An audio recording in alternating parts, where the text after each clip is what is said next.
Hello students, class 9 के diversity in living organism chapter में अब तक हमने कुछ डेफिनेशंस पढ़ी हैं, जैसे taxonomy, diversity, identification, nomenclature, classification. उसके बाद हमने वो क्राइटेरिया पढ़े हैं जिनके बेसिस पर लिविंग ऑर्गेनिज्म को क्लासिफाई किया जा सकता है। न्यूट्रिशन का है, सेल टाइप्स का है, बॉडी ऑर्गेनाइजेशन का है, यूनिसेलर, मल्टीसेलर, ये सब। उसके बाद इवोल्यूशन एंड क्लासिफिकेशन को रिलेट किया था कि प्रिमिटिव लाइफ फॉर्म्स में चेंजेस होने से नई टाइप की स्पीसीज का फॉर्मेशन हुआ, जिससे डाइवर्सिटी ऑफ लिविंग वर्ल्ड बनी है। सबसे प्रिमिटिव लाइफ फॉर्म प्रोकैरियोटिक से सबसे एडवांस लाइफ फॉर्म यूकैरियोट्स, और उनमें भी एडवांस ह्यूमन बींग्स हैं। उसके बाद हमने पढ़ा था हायरार्की ऑफ क्लासिफिकेशन, जो कार्ल वूज, आर.एच. व्हिटेकर और कैरलस लिनियस ने दिया था, जिसमें हम किसी ऑर्गेनिज्म का कंप्लीट एड्रेस बताते हैं बायोलॉजी में। ऊपर से नीचे तक सबसे बड़ी यूनिट है किंगडम, सबसे छोटी यूनिट है स्पीसीज। ठीक है, इस पूरी सीरीज को आपको स्टेयर्स की फॉर्म में लिखना था, स्पीसीज से लेके और किंगडम तक। तो स्पीसीज क्लासिफिकेशन की सबसे छोटी यूनिट है, जो आपने लास्ट में लिखा है वो हायरार्की। उसके बाद अगला पॉइंट लिख दीजिए, species is the smallest unit of classification. एक पॉइंट हो गया। दूसरा, similarities among living organisms decrease from species to kingdom when we move in hierarchy of classification.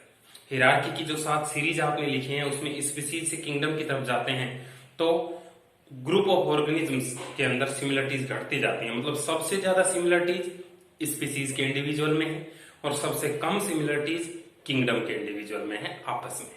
ठीक है। तीसरा पॉइंट स्पीसीज की डेफिनेशन है, species is the group of individuals present in an area which can reproduce to produce fertile offsprings. Reproduce to produce fertile offsprings. ऐसे individual का group जो आपस में रिप्रोडक्शन करके और ऐसे ऑर्गेनिज्म बनाए जो रिप्रोडक्शन कर सकते हैं, उस ग्रुप को हम बोलते हैं स्पीसीज। ठीक है। ऐसी बहुत सारी स्पीसीज मिलकर नेक्स्ट लेवल जीनस बनाती हैं। ऐसी बहुत सारे जीनस मिलकर नेक्स्ट लेवल फैमिली बनाते हैं। ऐसे बहुत सारी फैमिलीज मिलकर नेक्स्ट लेवल ऑर्डर बनाते हैं। ऐसे बहुत सारे ऑर्डर मिलकर नेक्स्ट लेवल क्लास बनाते हैं।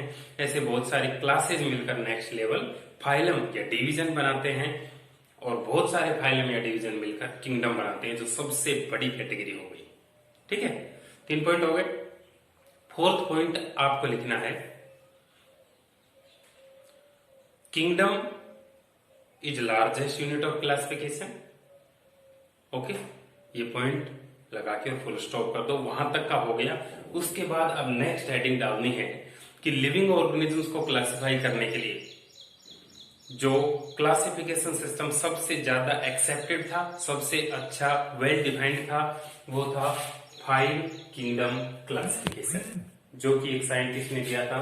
नेम है R H. Whittaker. Okay, R H. Whittaker ने 5 किंगडम क्लासिफिकेशन दिया था।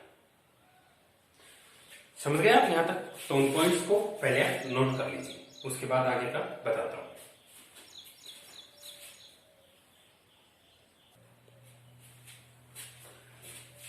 Whittaker classified living organisms into 5 kingdoms based on the following 3 criteria. सबसे मेन तो मैंने कहा था क्लासिफाई करने के लिए कोई क्राइटेरिया यूज करना पड़ता है, तो व्हिटेकर ने सबसे मेन क्राइटेरिया क्या यूज किया?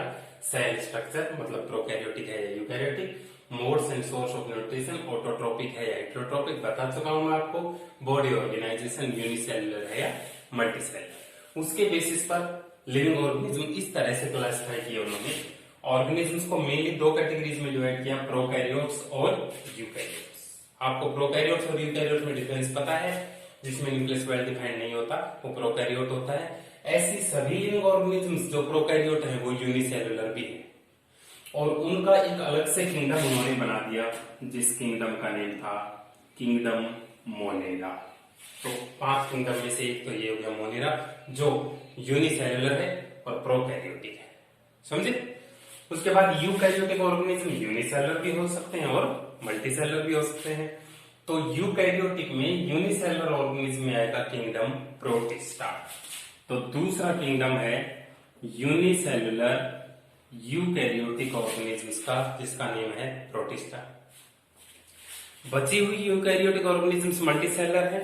मल्टीसेलुलर ऑर्गेनिज्म्स में भी कुछ ऐसी हैं जिनमें सेल वॉल होती है और कुछ ऐसे होते हैं जिनमें सेल वॉल नहीं होती, जैसे ह्यूमंस हैं और भी एनिमल्स हैं जिनमें सेल वॉल नहीं होती। उनका एक नया किंगडम था, उस किंगडम का नेम था किंगडम एनिमेलिया, ठीक है। और जिनमें सेल वॉल प्रेजेंट थी, ऐसे जो फोटोसिंथेसिस नहीं करते उनको तो रख दिया किंगडम फंजाई में, और जो फोटोसिंथेसिस करते हैं उनको रख दिया किंगडम प्लांटी में। तो टोटल कितने किंगडम हो गए? 1 2 3 4 5 किंगडम क्लासिफिकेशन आरएचबीटे करने दिया। तो हर किंगडम के बारे में आप बता सकते हैं। जैसे एनिमेलिया है, cell wall absent, multicellular eukaryotic organism होते हैं। प्लांट्स है, फोटोसिंथेसिस परफॉर्म करते हैं, सेल वॉल इनमें प्रेजेंट होती है, मल्टीसेलुलर होते हैं और यूकैरियोटिक होते हैं। फंजाई फोटोसिंथेसिस परफॉर्म नहीं करते हैं, सेल वॉल इनमें प्रेजेंट होती है, मल्टीसेलुलर होते हैं, यूकैरियोटिक होते हैं। प्रोटिस्टा यूनिसेलुलर होते हैं, यूकैरियोटिक होते हैं, और मोनेरा किंगडम यूनिसेलुलर और प्रोकैरियोटिक होते हैं, ठीक है। अभी मैं आपको एक टेबल बनाकर सभी पांचों किंगडम का कंपेरिजन समझाऊंगा। लिखिए इसको।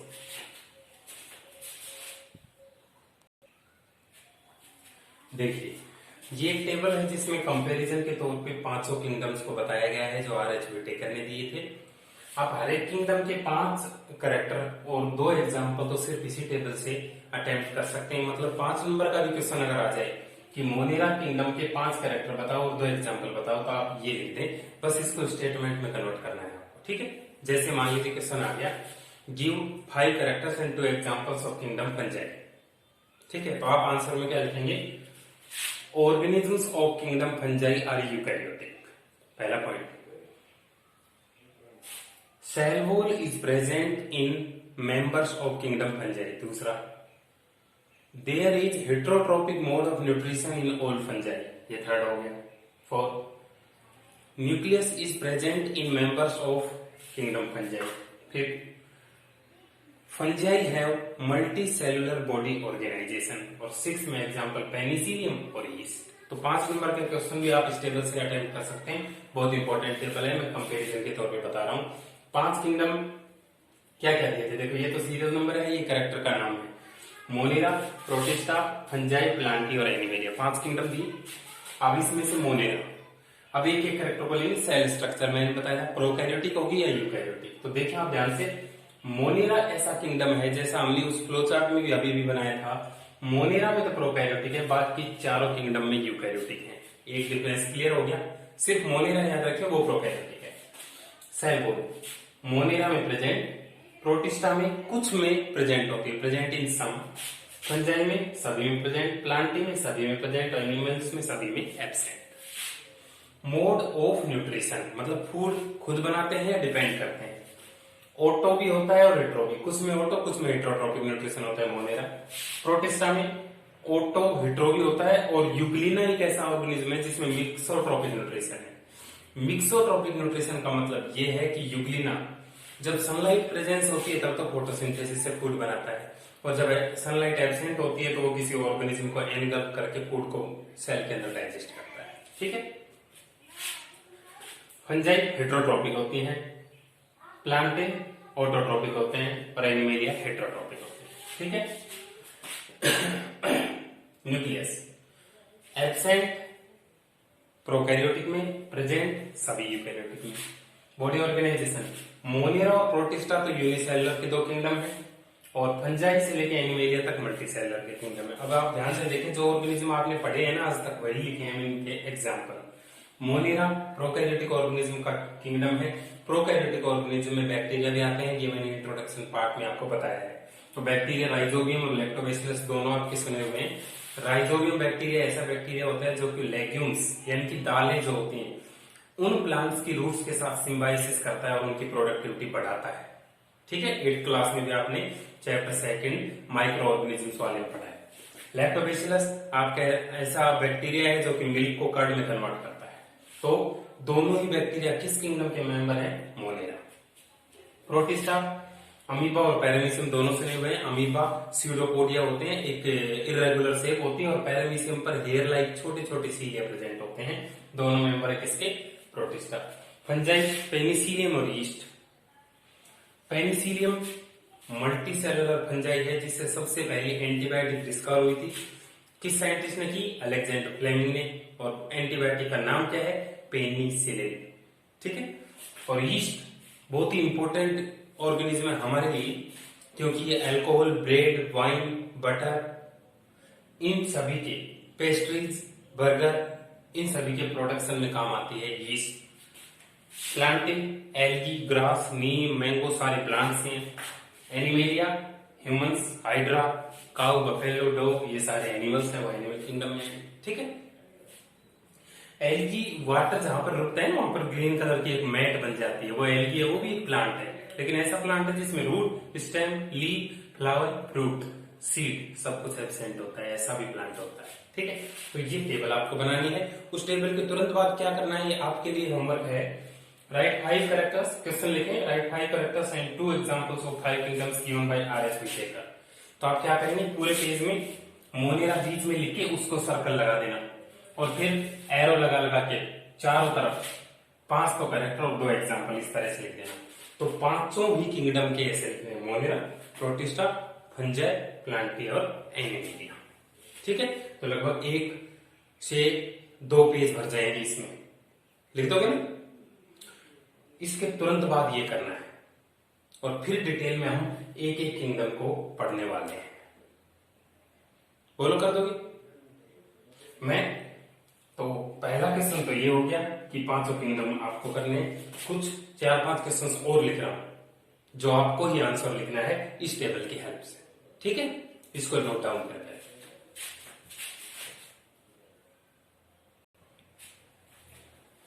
उस टेबल पर बेस्ड 10 क्वेश्चंस करने हैं, जिनमें से पहला मैंने बता दिया था कि बीच में लिख ले मोनेरा, और उसके चारों तरफ 5 कैरेक्टर और 2 एग्जांपल, ऐसे प्रोटिस्टा, फंजाई, प्लांटी, एनिमेलिया। एक क्वेश्चन तो वो हो गया। दूसरा क्वेश्चन ये है, ये सारे क्वेश्चंस को आपको लिख के और इनके पास ही आंसर लिखने हैं जब आप होमवर्क करें इसमें से।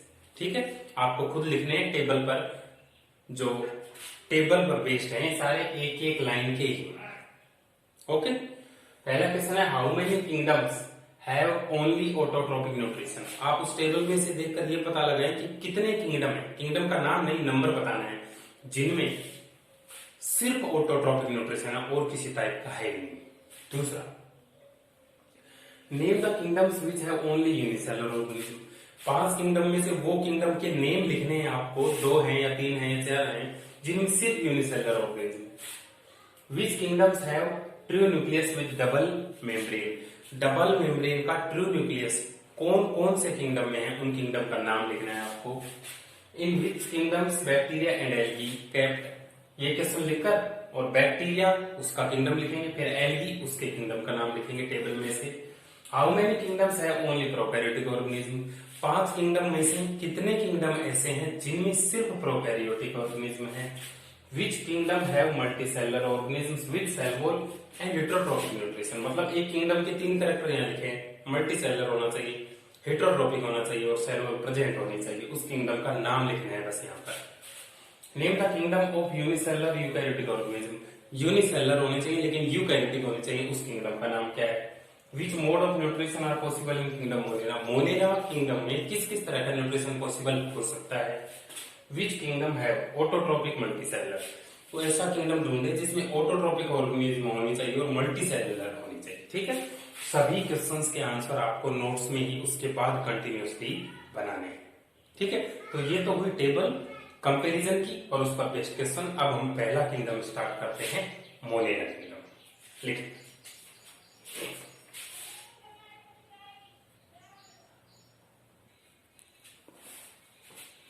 पहला है किंगडम मोनेरा। उस टेबल में लिखे हैं ज्यादातर तो वही कैरेक्टर है, एक आधी चीज कोई नहीं आ सकती। ठीक है। मेन तो वो टेबल ये सबसे में। Organisms do not have well defined nucleus. उसमें लिखा हुआ है कि प्रोकैरियोटिक होते हैं इसलिए वेल डिफाइंड न्यूक्लियस नहीं होता। Double membranous cell organelles like mitochondria, Golgi body, ER, plastid, lysosome absent, ये सारी चीजें एब्सेंट होती हैं। हमने पहले पढ़ा था प्रोकैरियोटिक यूकैरियोटिक के डिफरेंस में। मोड ऑफ न्यूट्रिशन में भी ऑटोट्रोपिक, हमने टेबल में लिखा है ऑटोट्रोपिक और हेटरोट्रोपिक हो सकता है। तो ऑटोट्रोपिक किस में होता है? साइनोबैक्टीरिया, जिनको ब्लू ग्रीन एल्गी भी बोलते हैं, और उसका एग्जांपल है नोस्टोक एनाबिना। हेटरोट्रोपिक किस में होता है? बैक्टीरिया में, उसका एग्जांपल है लैक्टोबैसिलस, जो कर्ड में प्रेजेंट होता है। Most of them have cell wall, ज्यादातर में सेल वॉल होती है। साइनोबैक्टीरिया यानी कि ब्लू ग्रीन एल्गी में भी और बैक्टीरिया में, while some do not have. सिर्फ माइकोप्लाज्मा ऐसा ऑर्गेनिज्म है जो इस अर्थ पर सबसे छोटा है, स्मॉलेस्ट है, प्रोकैरियोटिक है, और इसमें सेल वॉल नहीं होती है। Cell wall made up of peptidoglycan, जिस तरह प्लांट की सेल वॉल सेलुलोज से बनी होती है, उसी तरह यहाँ पेप्टिडोग्लाइकेन या म्यूरिन की बनी होती है। एग्जाम्पल राइजोबियम, लैक्टोबैसिलस, टेबल में भी लिखे थे। एनाबिना, नोस्टॉक, साइनोबैक्टीरिया है। E coli, E dot coli, salmonella type, ये अलग अलग लाइन में लिखना। साल्मोनेला टाइप एक बैक्टीरिया है, डिजीज करता है हमारी बॉडी में टाइफॉइड, सुना होगा आपने। विब्रियो कोलेरी एक बैक्टीरिया है जो डिजीज करता है हमारी बॉडी में कोलेरा। ठीक है, तो ये नोट डाउन करें। बस मोलियर किंगडम में 2 डायग्राम बना देता हूं, फिर ये किंगडम हो गया कंप्लीट। लिखिए,